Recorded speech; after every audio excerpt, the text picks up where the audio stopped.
This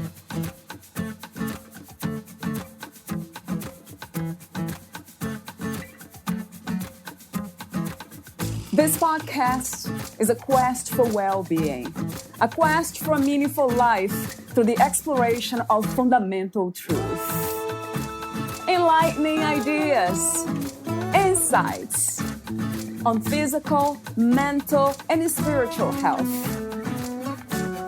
The inspiration is love. The aspiration is to awaken new ways of thinking that can lead us to a new way of being well. Welcome to Body, Mind, and Soul Healing Conversations.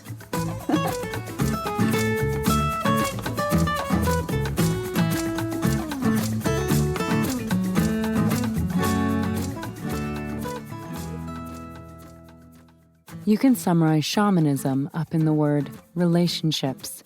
It is your relationship to everything. Your voice, your body, your spouse, nature, literally everything. It is a way of being. It is a way of living your life, a way of seeing things. Shamanism, at its core, is all about relationships. Because of this, it is really not conducive to the approach of quick fix, instant, swipe on an app, Tinder-like experiences. A lot of people believe that shamanism is very theatrical, extremely visual, dramatic, powerful, sexy, and trendy. It is easy to get sucked into that illusion, and it is easy to draw people in using those illusions. But Mikosi's approach, because of her understanding of energetic principles, comes from relationships, with people, with food, with nature, with your body, and your spirit. Because she is a spirit shaman, she doesn't work with plant medicine. She works with energetics and with the spirit of things, since everything has a spirit. True relationships are what unfolds over time, and over time, those relationships are based in devotion. This is an important word for authentic shamanism. It is devotion to self and your spirit, not to something else. Rituals, tools, healings, etc. are just facilitators. They are just tools and processes. True transformation unfolds over time. Some of it can be instantaneous, but lasting transformation has to be integrated into your being and who you are. It takes commitment and discipline developing these relationships over time. Valeria Teles interviews Mikozi Najezier, the royal shaman, a human potential expert and spiritual ascension master. Mikozi Najezier is an authentic African shaman, specializing in personal development and energetic alignment. She is a human potential expert and spiritual ascension master. Mikozi helps create powerful transformations that amplify success, and she teaches individuals how to achieve limitless abundance through synarchy for energetic alignment. Through her groundbreaking modality, the energetics of Euphoria, Mikozi teaches her clients and guides to ground themselves in the feeling of bliss, calling in the state of euphoria on a whim regardless of external circumstances. A fully initiated Sanusi, Zulu shaman, and trained in ancient Egyptian spirituality through the Dogon Mystery School, Makhosi now works as a spiritual guide and authentic shaman to help serious seekers fulfill their highest potential, mindfulness and metaphysics mastery through her groundbreaking modality, the energetics of Euphoria. Mikozi works privately with highly successful individuals to create a potent pathway to a sacred and soul-fulfilling life.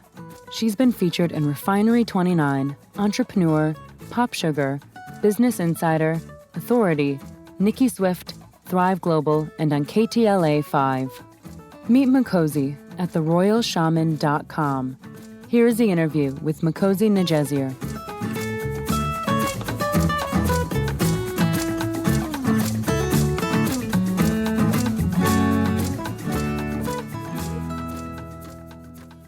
In your own words, who is Mikozi Najezier?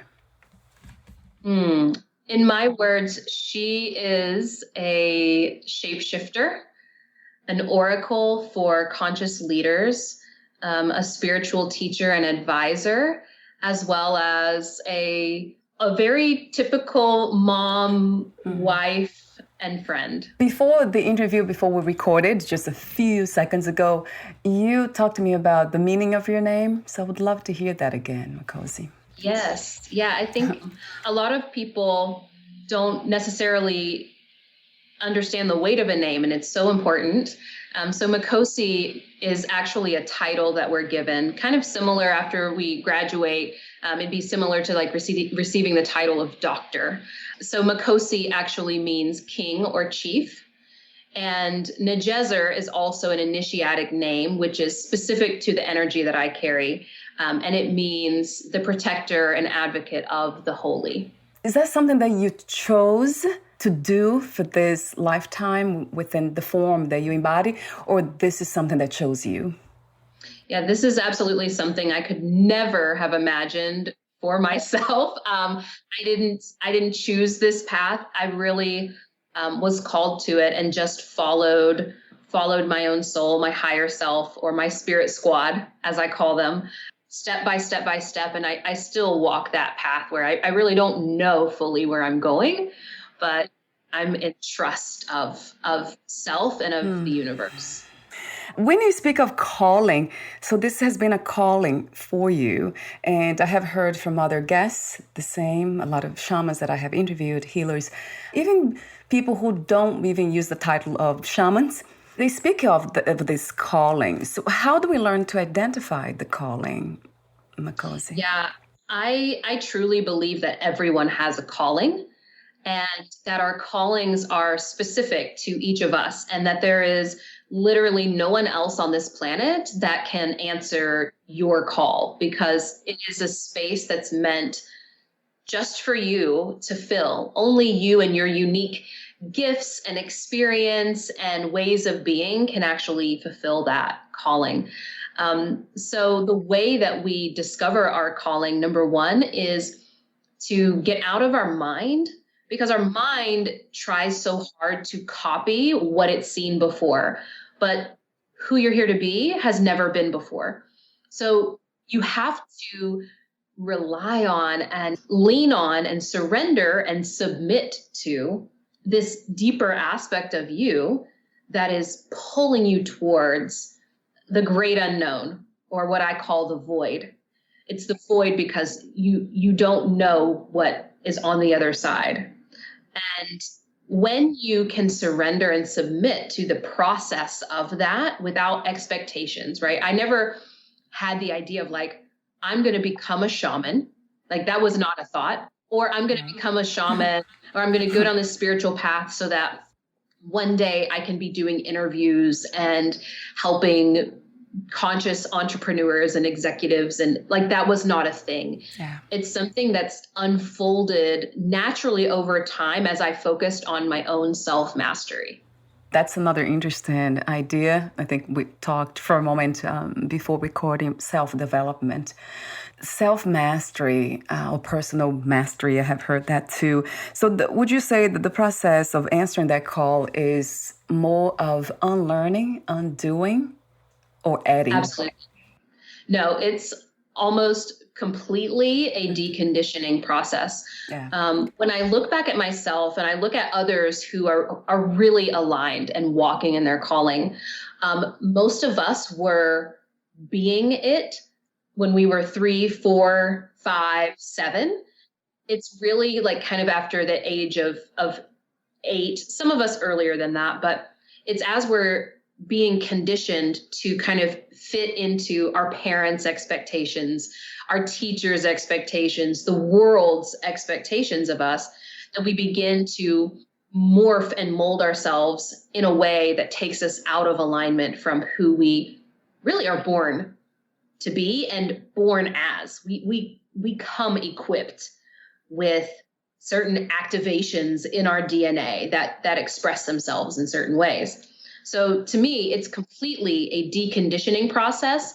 And not only is it a deconditioning process, the word self-mastery to me is even kind of a little bit of an illusion, because that makes it seem like it's you doing it like completely by yourself.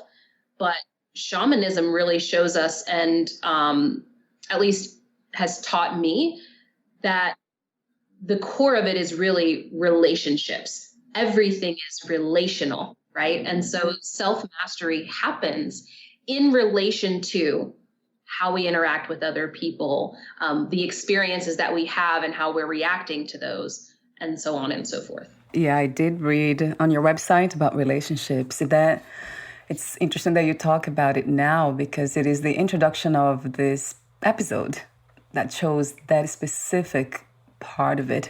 And it caught my attention. So I guess my question about that is, when it comes to the mind, the conditioned self and body, it's always in relationship. It has built itself because of the relationships or the perceptions that it had of the world, of the external world. So I wonder how we learn to decondition through relationships, because this is how we became conditioned in the first place. Yeah. So it's interesting in our relationships, because that's the place where we got conditioned.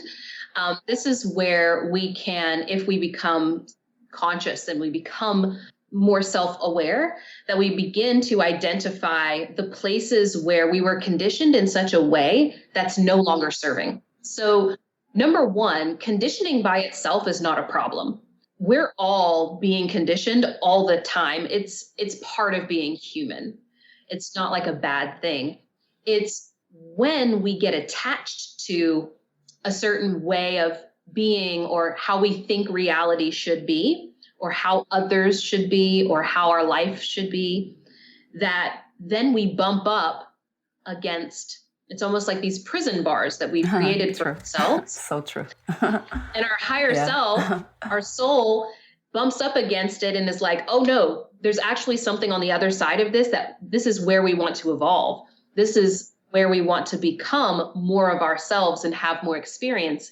So we need you to let go of this prison bar, and it will manifest in our being as emotion, right? It will rise in us as either anger or grief or frustration or bitterness, so on and so forth, because our natural state is what I call euphoria or bliss or joy or happiness, right? So when we allow ourselves to get very aware of what is uncomfortable, this is why I kind of shy away from the idea of like, just do what feels good. I'm like, where am I not feeling good? Yes, true. Yeah, so true, Mikozi. Yes, that's what's showing me a growth opportunity, an evolution opportunity to then lean into more euphoria or bliss. And this is a practice, isn't it, Mikozi? Or a realization in time where, in your case, you have realized those truths. From that, it's just an embodiment of that truth. So I'm wondering if this is something that we practice, that we are looking for that embodiment, or it's something that's coming from the embodiment of this truth, which to me it is the truth. Yeah, I think it can definitely happen either way. I think some of us are more predisposed maybe to need the discomfort. Yes. In order to be able to access that. True. But it absolutely is a practice. For me, so many people can get in like constant loops of, oh, I'm uncomfortable. I allow myself to get in so much pain and then I evolve. Where if you become an active seeker, right, an active, someone who identifies as and aspires to be conscious, because we can never be completely conscious, that's not a thing.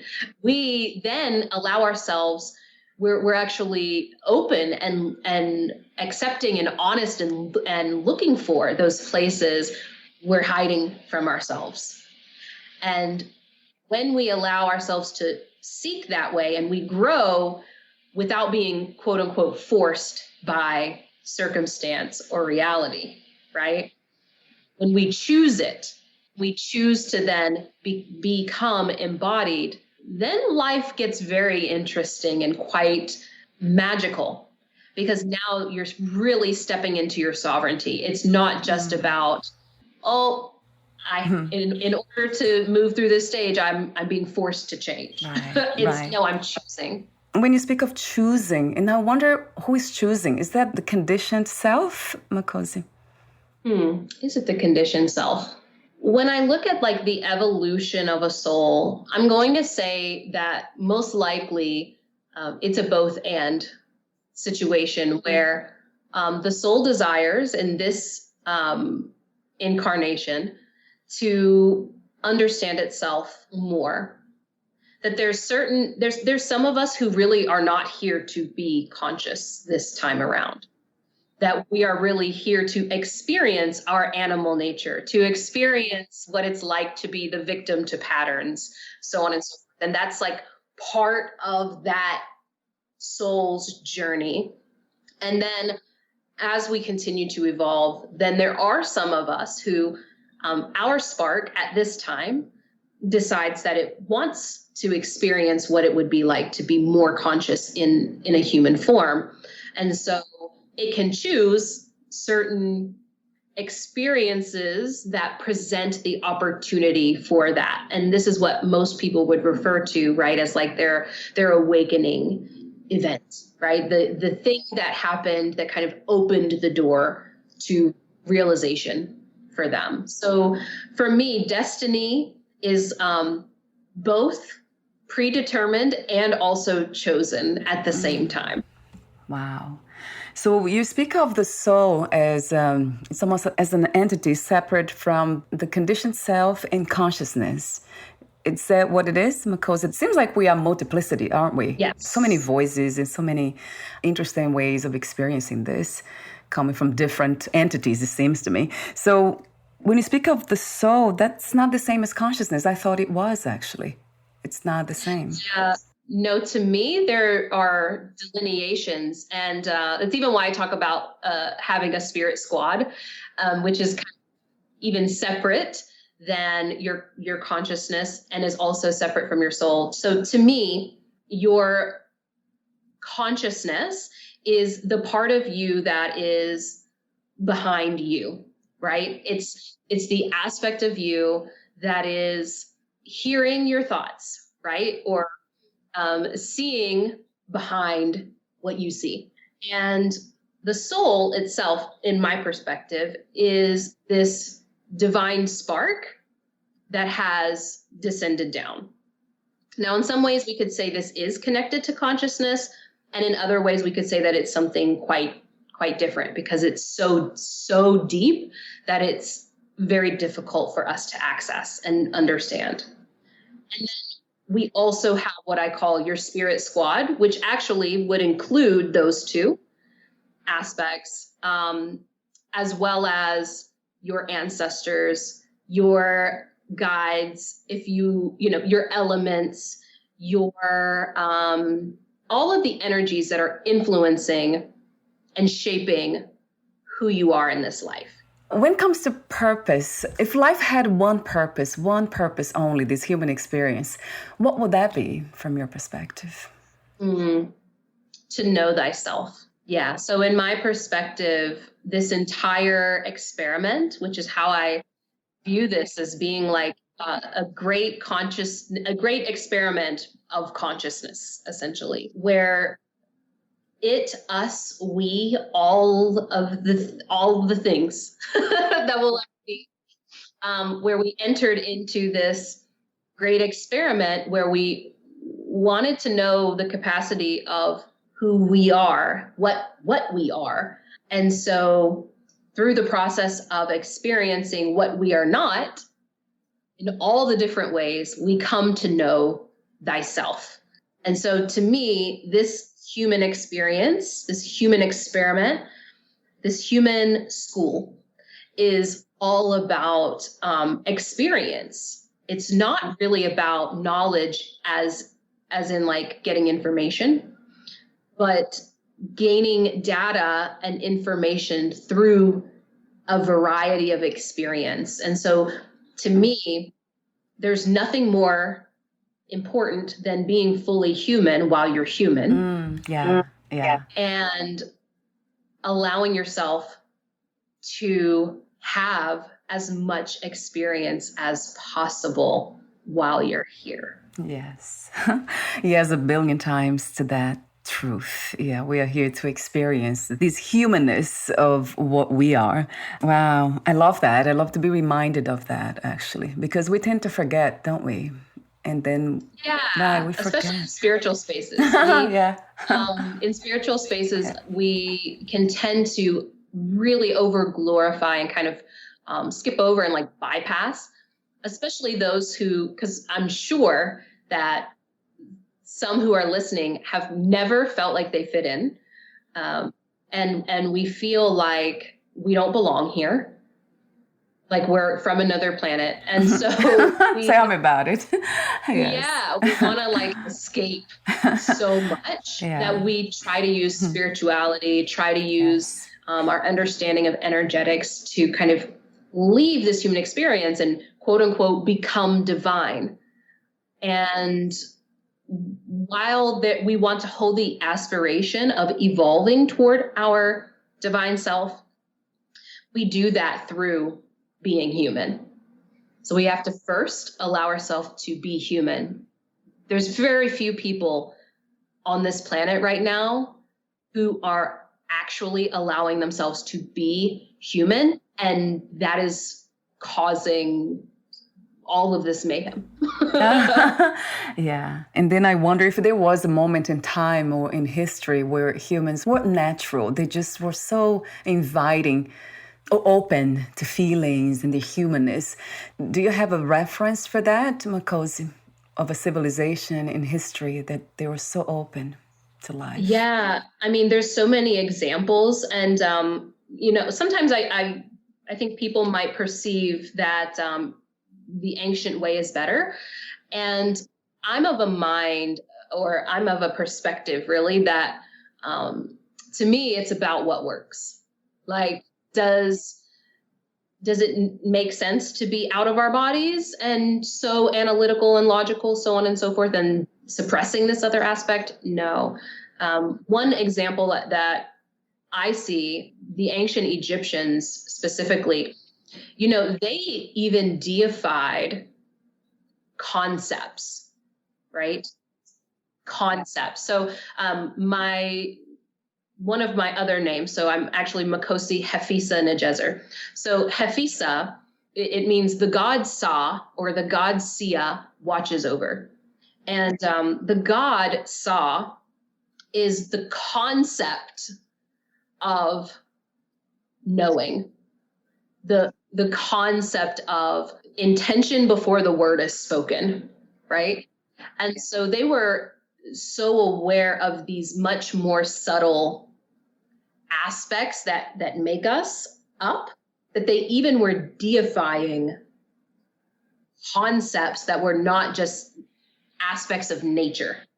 I would say Hinduism still does this in a really incredible way. I'm not Hindu, but I think they're a really great example of this. And I would say really any of the ancient or indigenous spiritual systems, it exists in all of them. It's like the common thread. You mentioned earlier about names, the importance of names and your name and all. And I have seen that in shamanism, where in other spiritual traditions too, where they are giving different names with powerful meanings. So how about most of us? Can we just try, see, this is a concept, but can we apply this to our ordinary lives as non-shamans? Can we all of a sudden change our names? Like my name is now just Joy, and then I just change it instead of... Yeah, I mean, you can, right? Why not, right? You definitely can, and I'm not going to say like you can't do that. And really, like from my perspective, everyone has names that that they simply just don't know. Now, when you go down a certain initiatic path, because of the path, it's required for you to have the name. And that's because our names have a frequency behind them, right? Just like words have a frequency that is beyond the word, right? It's If I say bad, there's automatically certain things that start coming to mind when we use the word bad, right? And so you can say Makhosi, and there's a frequency behind that, even if you don't know what it means. Yes, it's not only calling something to you, but it's more importantly a reminder to me of who I am, who my soul is here to be, right? And so it's something to like aspire to and to constantly be aware. And so that's why with the name, it's said so often, and it's like this constant reminder of who you're here to be. Now, unfortunately, most of us don't have, we don't come from families or societies that have practices that actually identify the frequency of the souls who are coming. So if we lived in more connected spiritual systems, when a baby's ready to come through, there's a priest or a priestess who's reading the energy of the soul that's coming into form and saying, okay, this person is going to need this kind of name in order to be their highest self, really. Right. In order to like fulfill their destiny, they need this name. Right. And so you would be named according to that, not from your parents, because to do that is almost like most parents name their children from their own ego. So true. My parents, yes, sure. Yes. We're naming our children based off of who we want them to be, yes, and who we hope for them to be. And in some cases, we just name them absolutely absurd things yes. like Apple. Yes. So having some way of really connecting with the energy that it is that you came with, whether that's like through a tool like astrology or my favorite, I think Vedic astrology is really, really good. And being named in such a way that aligns and calls on those core energies to come out of you, instead of just choosing like who you think you are. Or, you know, I can say for me, like when I received the name, like Najezier, my mouth dropped and I'm like, wait, yeah. Yes. Being a protector and advocate of the holy? What? Yeah. I would never have chosen that for myself. It's like that's like a big pressure, a big weight and responsibility. Yeah. But it is something that I am constantly contemplating. And so having some support in that process, if you do feel called, you know, to take on another name, having support in that is, I think, really helpful. That would be amazing if mothers, parents, they would be open to that. So is that something that you already do? Because I love the idea of having a name that the energy is within us. It's already kind of inspiring that name to come through, and then it serves as a reminder throughout life of what we. I don't do that work. Like, I personally don't do that work. That's not my calling. I do, though, know that there are definitely people who could do that, even here, who are so gifted in the reading of energy. You know, if you're someone who's like very gifted in understanding linguistics and also understanding energy, astrology, I think that kind of person would be incredible at offering that as a service. Hint, hint to someone out there. Yes, good. Good to know. So you are the royal shaman, human potential expert, and spiritual ascension master. Talk to me about how you choose your clients. Yeah, what's the process on that, Makhosi? Yeah, so there's number one, there's very specific words that I'm using because there's a certain frequency behind the word that I'm using that's automatically resonating with a specific kind of person. And so number one, that's the first piece. as well as I'm choosing some of them by, we'll say, like spiritual or non-physical means. So that Yes. connecting with them in dream time before they become a client, or sitting down and opening up the spiritual realms and calling in those who are aligned for this next level, and presenting and creating in the lives of all of us synchronicities and serendipitous events that kind of lead and guide them to me. I don't seek out clients ever. I allow them to come and be magnetized and utilize spiritual support for that to happen.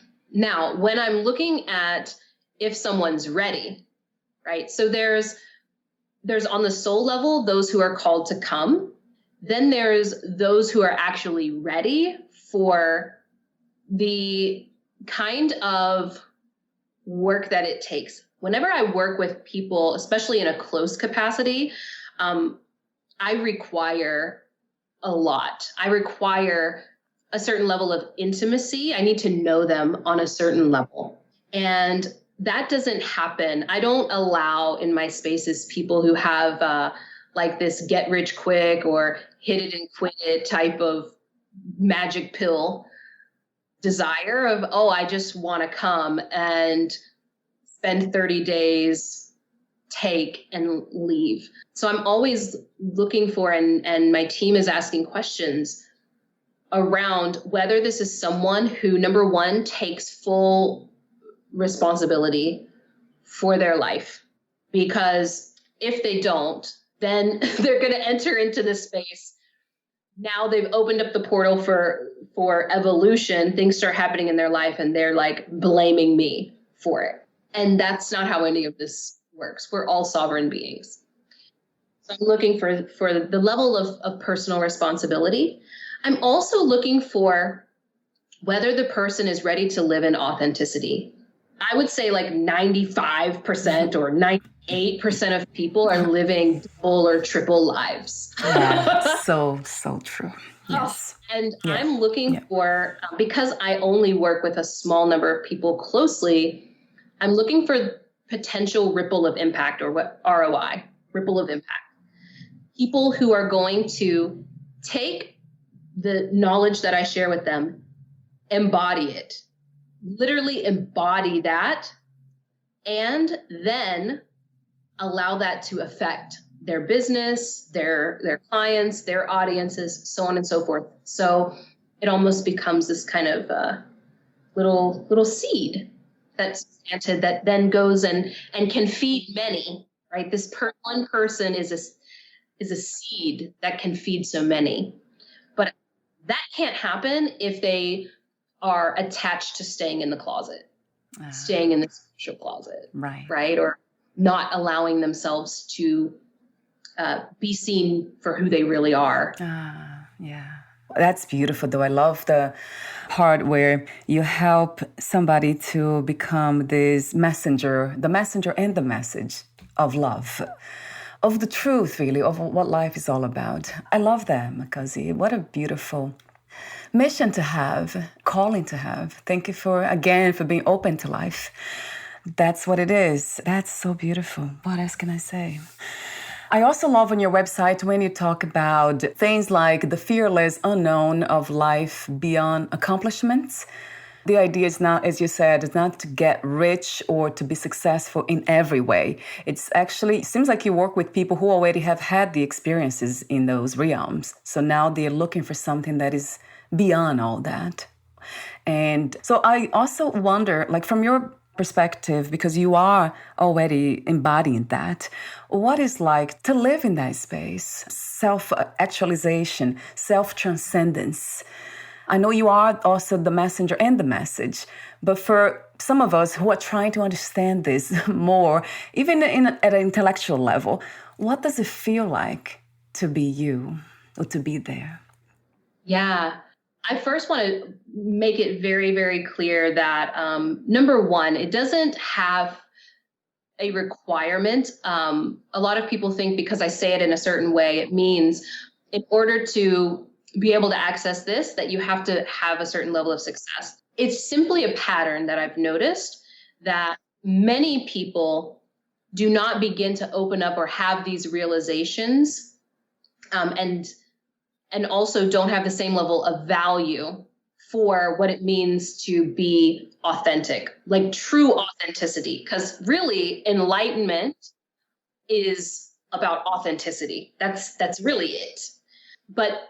And some people will value it, but it's very difficult to value it completely until your basic needs are met, and and Yeah. your and also your esteem needs. Like, you have a community, you maybe have some level of notoriety, quote unquote notoriety, at least within your community.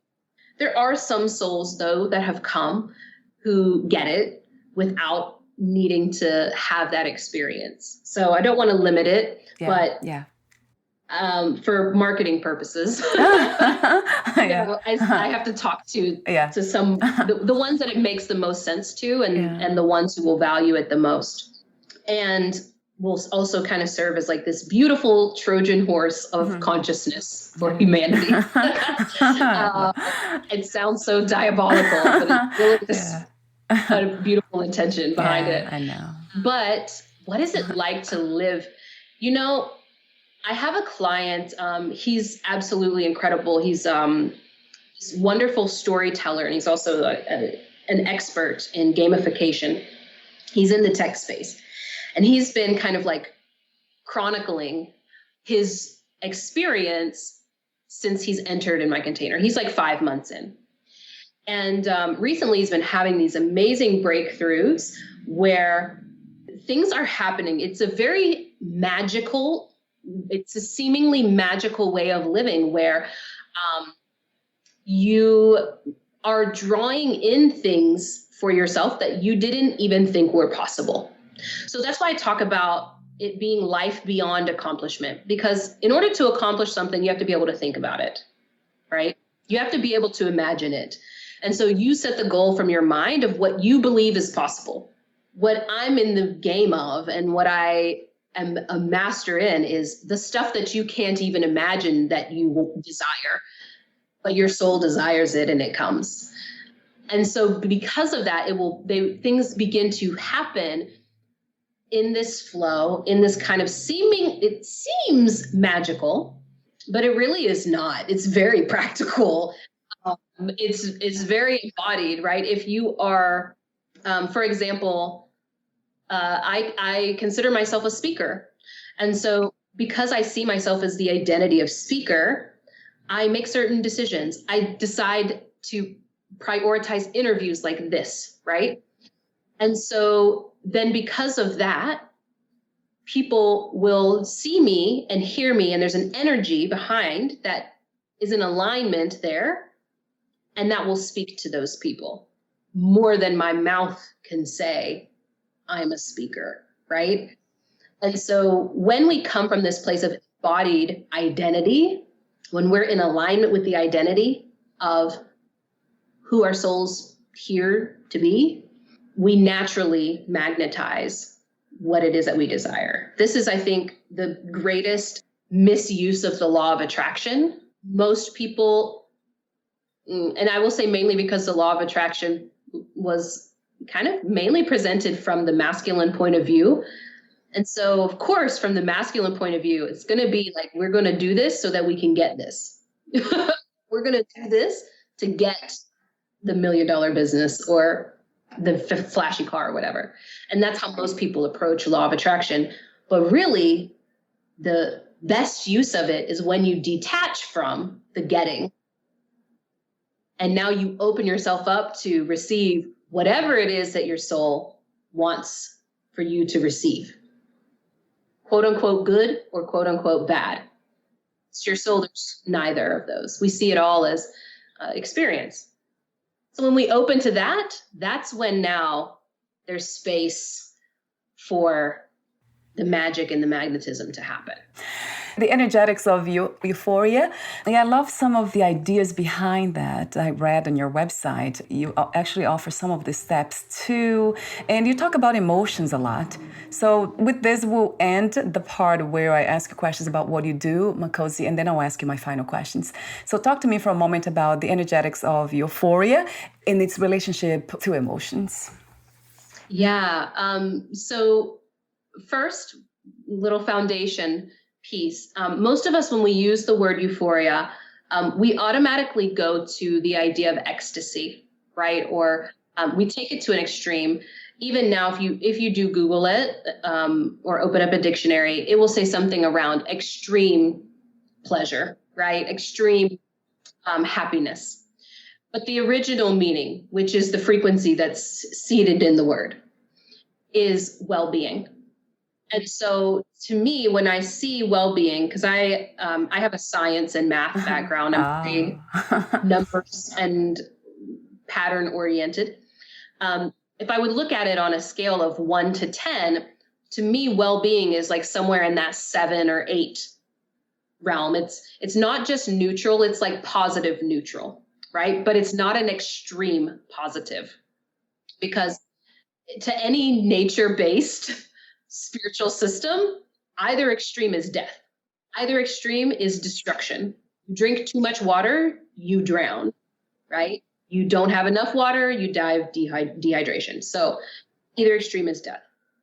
So when we're looking at the energetics of euphoria or the energetics of well-being, right? Our natural state, like I was saying before, our natural state is euphoria. Our natural state, if you see a baby, right? They don't need a bunch of stuff happening externally to just be happy.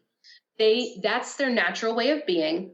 It's only when something happens, right, that then they're taken out of that, which is, maybe they have a dirty diaper or they're hungry or like something like that is taking them away from that.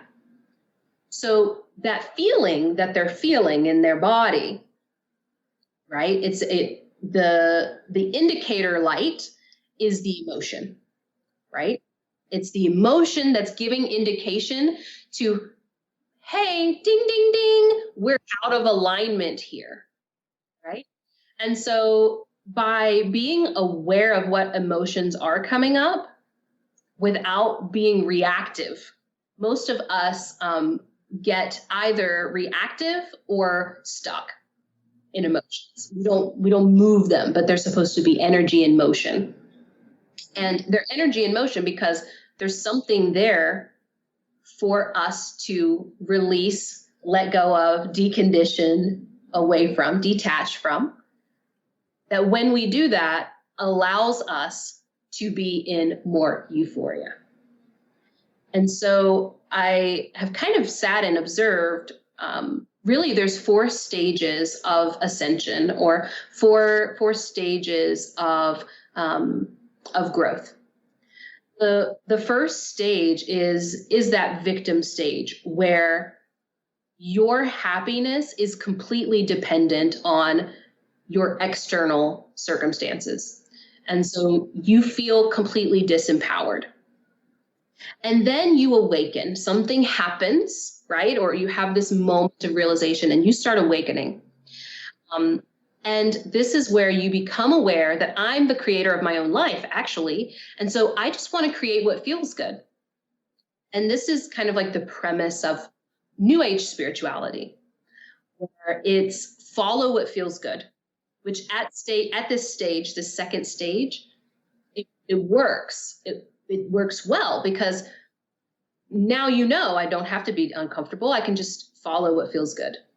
Then we have some people who realize through the following of what feels good, they realize, well, I'm actually abandoning like half of myself.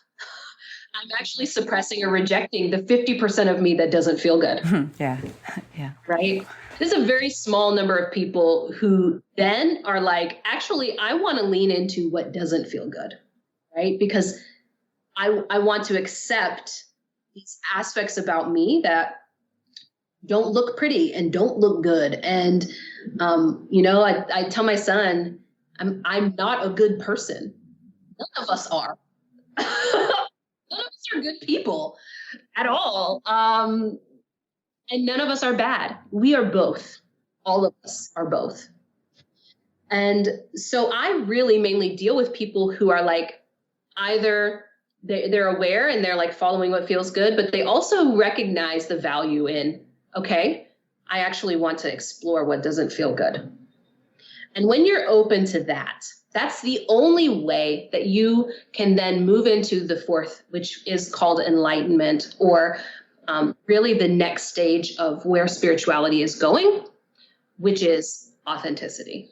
It is the realm of both and. It is the paradoxical where, for me, it expresses itself as like being both a warrior and sensual at the same time, being funny and pretty at the same time, like things that people think don't go together, and encompassing it all, embracing all of it in an embodied way. So I have a few more questions for you, the ending questions. Before that, would you like to add anything else that we didn't cover? The thing that actually is popping up to me is just a little bit around the importance of, if anyone visits my website, they're going to very clearly see this massive snake. Oh, yes, right. That's amazing. Forgot to mention. God, I'm afraid of snakes, so I was like, oh no. Yeah, so I get lots of questions about the snakes. Are they Photoshopped? No, they're not Photoshopped. They were real. They're real snakes I took pictures with. But also the symbolism of the snake and the importance in this transformation, in these 4 stages of transformation I just spoke about. The serpent itself is representative of rebirth and transformation and healing, right? And wisdom, the ultimate truth. So in all of our ancient systems, maybe not all of them, but at least the ones I've come across, you see the symbolism of the serpent with the teachers, with the gods and the goddesses associated with wisdom and transformation. Because what this is demonstrating, this is why deconditioning is so important. This original idea, these serpents of knowledge, had to do with the quote unquote dark aspects of us, overcoming the dark aspects of us, accepting and resolving.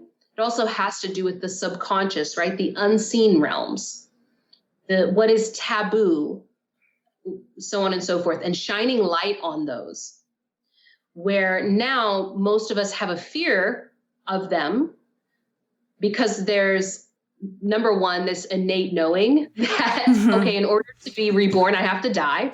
Yeah. The serpent is symbolizing that death, yeah. Right? Yeah. But also because many of us have been so conditioned around the serpent having to do with evil.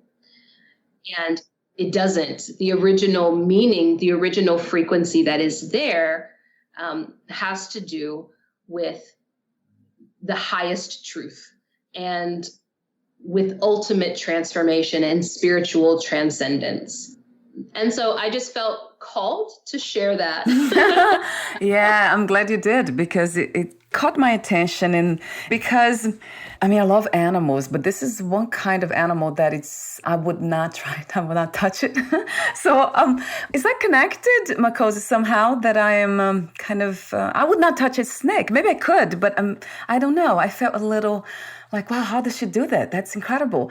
Is that a mirror in a way that something in me, it's still kind of rejecting some parts of me, the darkness in me? Maybe, right? It's not necessarily. Maybe I can't know. I mean, no one knows better than you know you. But whenever I look and I notice that, like, I'm afraid of something or I'm rejecting something, there is a potential for me to explore in that direction. That, well, wait, what actually is it about this? And for many of us, the serpent is connected with our sensuality and our sexuality, right? And many of us are disconnected from that in such a way, but that's our creative energy. That's our ability to innovate and to bring life here. And part of why we have so many issues around like hypersexuality is because this is a chaotic energy, but we're only allowed to express it in our bedrooms. And some of us are like suppressing it even there, right? And so just being aware that it does actually connect to multiple things, and where is that pattern showing up? It's a common thing for people to be afraid of snakes. The more open to life I become, the less interest I have in actual sex. It's just not something that is, it's almost like it's something that's not a calling, obviously, but I know it has to do with embodying the being here now. And of course, I enjoy it with my husband when we have sex, but it's not something that I'm thinking about. I don't think about sex. So I think about other things. Talking to you here today, it was exciting, and my mind is just into these things.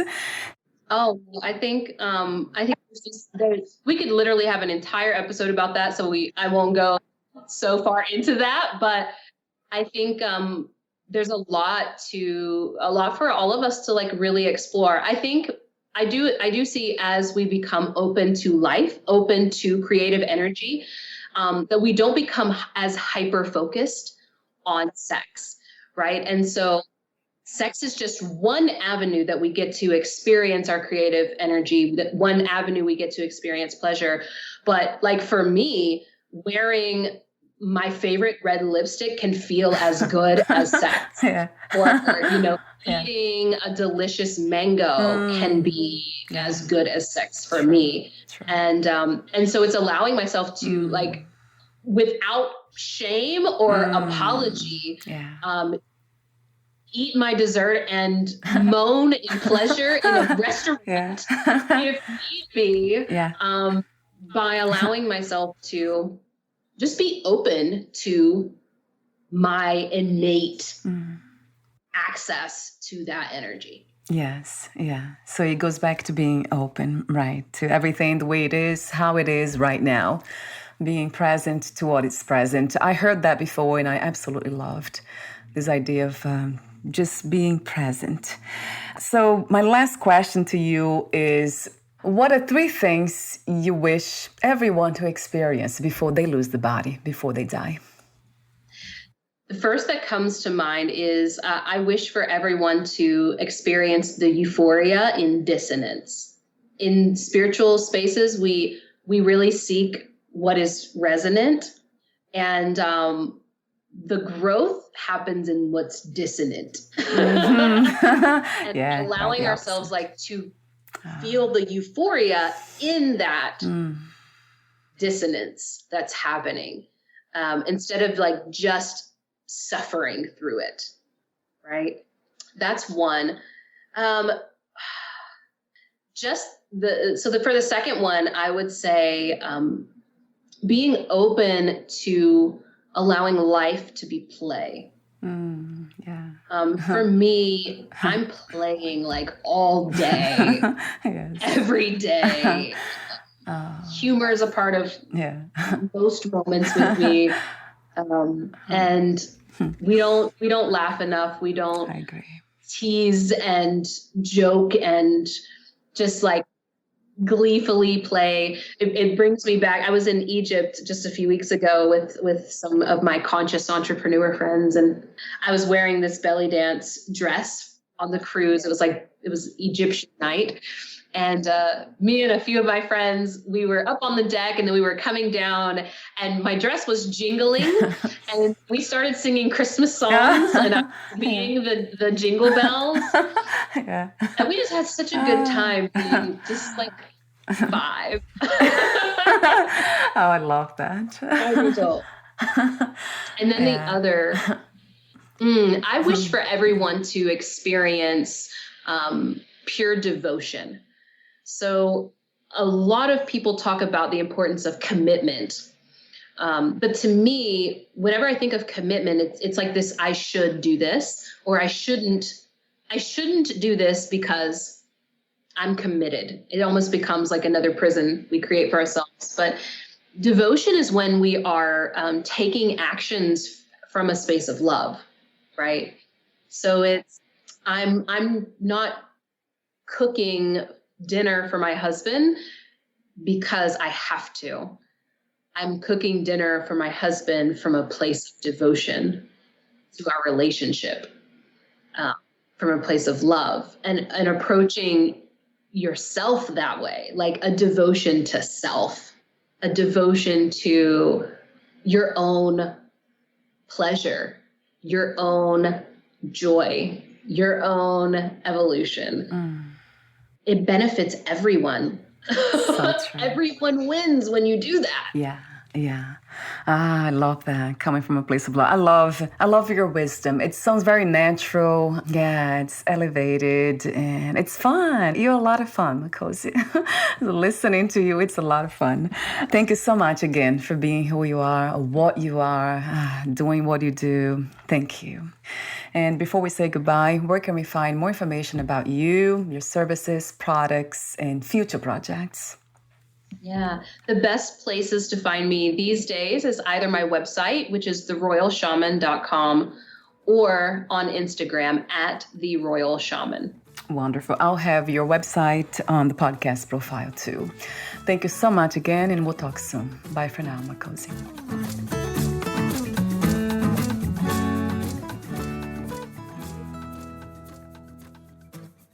Thank you for listening. To learn more about Mikozi Najezier and her work, please visit theroyalshaman.com.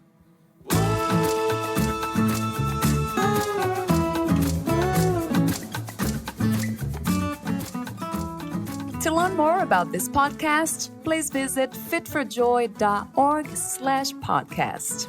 Thank you again for listening, and bye for now.